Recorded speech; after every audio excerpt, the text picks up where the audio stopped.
No commitments, but a lot of positive news coming out of this weekend for Penn State football recruiting, because spring football practices and just spring football in general means the opportunity to host these players on campus that you want to add to the class of 26 and beyond. So, of course, Fitz is here to give us the latest on what Blue White Illustrated has learned this weekend. And as we said, you should check out Inside Lash. That's Ryan Snyder's piece that came out on Monday about the information. We're going to give you some of the highlights of that, and then what Fitz has learned on his own as well. Give you some of the highlights here in Fitz's recruiting update. So where do you want to start when it comes to what you learned this weekend and what Blue White Illustrated learned this weekend from recruiting? I'm still learning this weekend because when I go fishing, I go out off the grid. Like there's no cell service where I'm at, and it's terrifying to the brain, but also once you get into it, you're fine with it. So I got back in by reading Ryan Snyder's Inside Lash. Yeah, there's a bit that I missed, a good bit that I missed, including some visitors that popped up on campus that we I don't think had confirmed going into the weekend, but the guys that we knew about coming in. I think linebackers is a pretty important target, or a pretty important couple of targets there. Nick Abrams was back in town. Of course, he's from McDonough. He's got a terrific top 5. I think he's going to take that thing to the summer, take official visits, and then go from there. But Penn State's going to be in that one until the end. And then Matthew Canoe.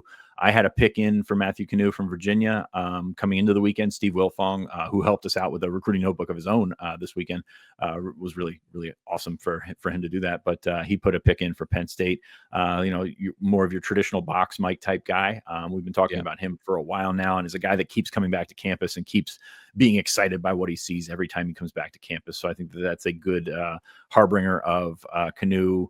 I don't think he makes a decision before official visits, but certainly the possibility remains there. So a couple of linebackers, pretty good linebackers in town over the weekend.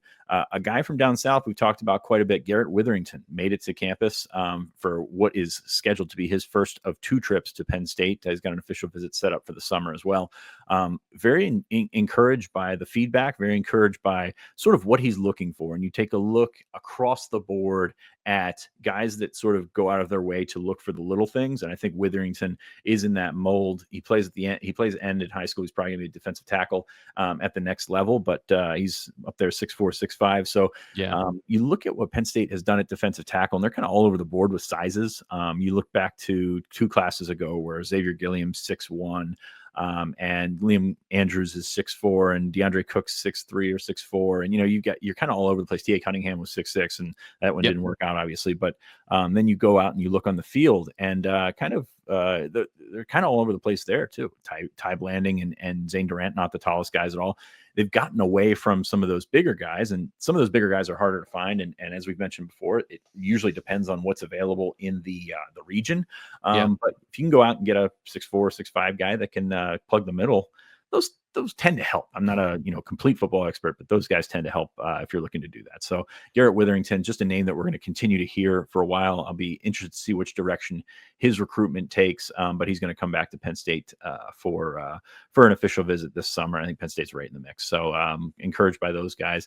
A bunch more is in Inside Lash, a bunch more in that Steve Wilfong notebook. I will say Tuesday, sneaky big day for visitors coming in for practice. Who wouldn't want to be in State College on a Tuesday in April, when it's windy and 30 degrees out or whatever it is. But, a couple of guys from out of the region. Jake Krull from IMG Academy set to be up this week. Brian Bonner from California was running back target of Jaywan Sider, and he carried over his interest to meet Stan Drayton. So he's going to meet Stan Drayton for the first time today. So it's a pretty big week. It's going to set up another big weekend of visitors, and definitely follow us along follow along with us at blueillustrated.com, because it just seems like every day there's a new visitor, every day there's a new update, or multiple new updates. So kudos to Ryan and Steve for holding it down this weekend. Some really, really good stuff on the site. I encourage you to check it out. And finally, Keemon Spell, the 2027 running back commit, invited to the Navy All-American game, which is pretty impressive for a running back a couple of years out. So he was down at OT7 this weekend, had a good weekend. So certainly one of the more talented guys that Penn State's had on the commitment list for a long, long time. So just a lot of encouraging stuff all around. Again, check more on the site, check more, ask Ryan questions, and he'll be on Thursday to talk more about what he saw and what he heard, because it's some good stuff. His Inside Lash are really, really good. They've been really good the last couple of weeks in terms of nutrient dense information and the ability to get you, I think, the insight that's important from the visits, not just the name of the visitor, but what is the context around that.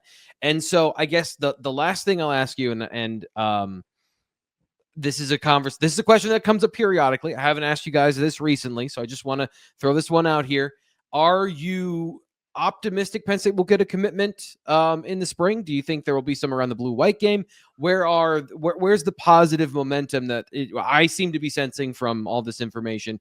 Do you think that's leading towards a good news where I'm sitting here with you or with Ryan on a breaking news video talking about the latest Nittany line?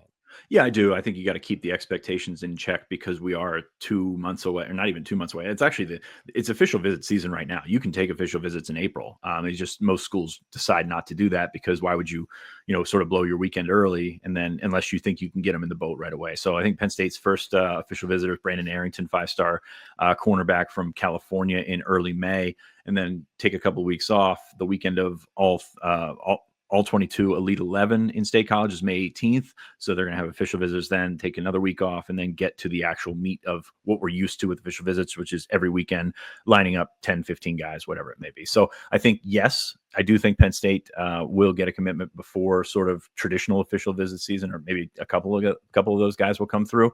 But it's not going to be the flurry that I don't think it's going to be the flurry that you're probably thinking with all the momentum here. And again, you're looking at a situation here where Penn State was sort of in the freezer in terms of visits because of the calendar, because of the way that they started spring practice so late.